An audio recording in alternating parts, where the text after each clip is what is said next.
3 года обучения подошли к концу. Владикавказское духовное училище, самое молодое учебное заведение Русской Православной Церкви, выпускает своих первых студентов.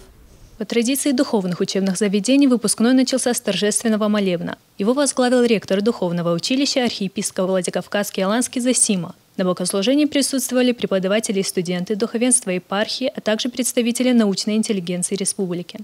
Церковь умножается, церковь растет, и церковь очень нуждается в добрых, хороших пастырях, церковных служителях, других служб, которые нужны церкви.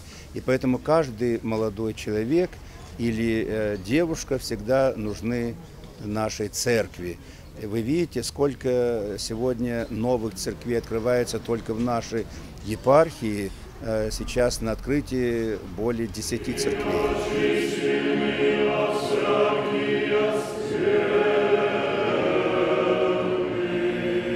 Духовное училище было образовано в октябре 2010 года и стало продолжателем традиций православного образования на юге России. Выпускники в течение 3 лет изучали богословские и светские дисциплины.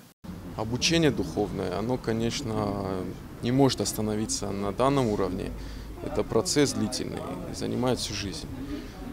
А дальше мы планируем поступать в высшее учебное заведение духовное, семинарию, а там дальше уже видно будет.